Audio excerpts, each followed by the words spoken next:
Hola! Welcome back to my Spanish kitchen. This is where I have all kinds of fun making super tasty dishes based on Spain's incredibly healthy Mediterranean diet. So if you're interested in learning some Spanish classics, go ahead and click the subscribe button below and join me today as we make a classic gluten-free, delicious almond cake.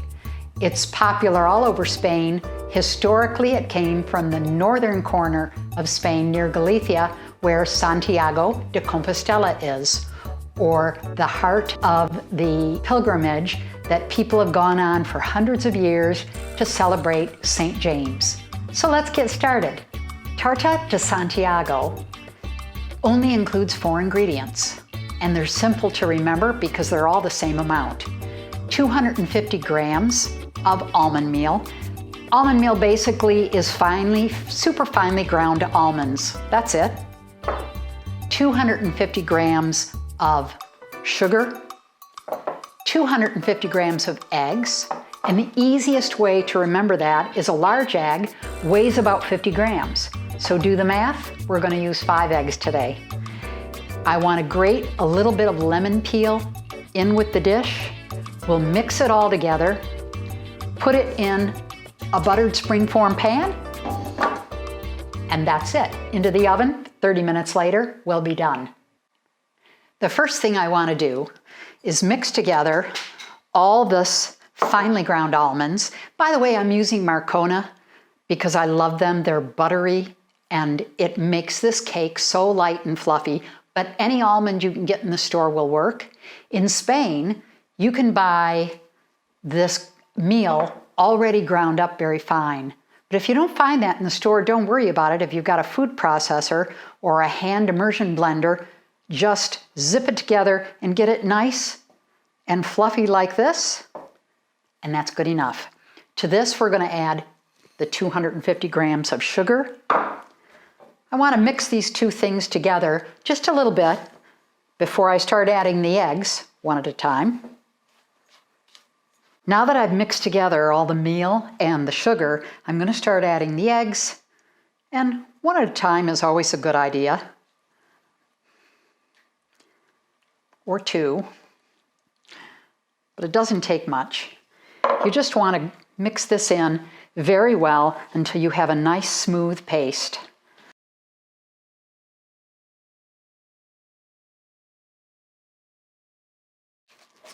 For anybody that's got trouble with gluten, this is the perfect dessert. Not a speck of flour in it. So now let me add a little bit of lemon zest. Let's set this to the side while we butter a springform pan. The easiest way for me to butter anything is to melt a little bit of butter in a bowl in the microwave and simply use a pastry brush to spread this butter around.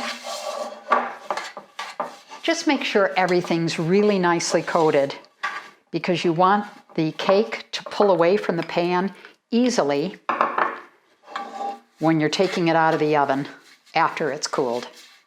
I'm going to pour it into the pan. You can see how thick it is. It's almost pasty.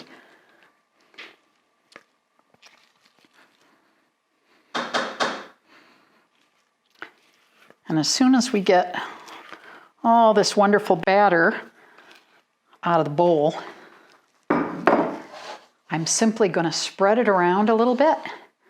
Make sure it's all nice and even. And then we're ready to put it into a preheated 350-degree oven or 180 degrees centigrade, and it's going to be in there for 30 minutes. So I'll see you in just a little bit. While the cake is still in the oven, I did all the dishes, so that's all done. I have one more craft project to do. Santiago cakes, or Tarta de Santiago, always has a symbol in the center of it, and it's this symbol, which is the symbol of St. James. I found these online. You could probably do the same. And then I found ones that I thought would size best for the cake I'm doing.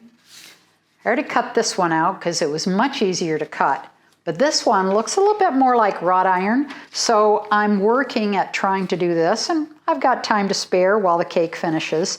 So I'm going to cut this out, because then what we do with it is we lay it on top of the cake, take some powdered sugar, dust the whole cake, lift this off, reveals this as the image in the center, and you'll see that when we finish the rest. But in the meantime, while we're waiting, I'm going to keep going on my little project. I have to say, it's pretty tough to do. I wish I had smaller scissors like kids do, but I'll get there. So I'll see you in a few minutes. It's been 30 minutes. I finished my craft project, so we're ready to take the cake out, see how it looks, let it cool. I don't have a cooling rack here, but a splatter screen works pretty good in a pinch. And there's my timer, so I'm ready. Let's see what this looks like. Smells great. Oh, wow. Take a look. Golden brown, nice and puffy. I think it's going to be delicious. So let's let it cool for a few minutes. Then I'll snap off the outer ring of this springform pan, and we can finish decorating it. This has been cooling for about 15 minutes, so I'm going to take off the top, just like that. If you've got a springform, you know what this is all about. You simply release it on the side, and it pops off. And now we can see how really beautiful and brown and perfect the sides are on this. I'm going to leave the bottom on here. I'm going to put it, first I'm going to dust it, and then I'll put it on the plate so that we don't have powdered sugar all over. And I want to take this rustic one that I actually finished. I don't know how kids do this. This was a challenge. And I'm going to pretty gently center this as best I can. So now all we have to do is very gently give a nice coating to the whole cake. And that, one more spot, there. And I think that's enough. Now the tricky part is lifting this off without getting any powdered sugar underneath.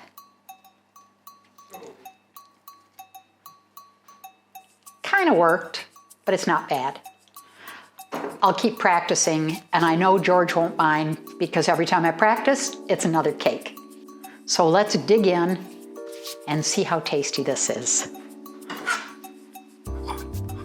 Since it's almost lunchtime, I didn't have any lunch prepared, but I'm sure we won't mind if I begin lunch with a slice of cake.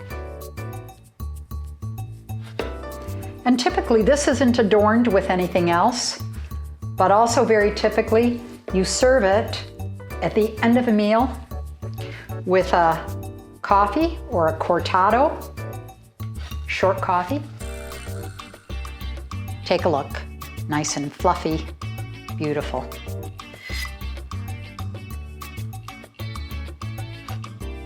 Wow, really nice. Dust off that sugar. Let's have a taste, see what we think. And there goes the timer, so that means it's time to have a piece of cake.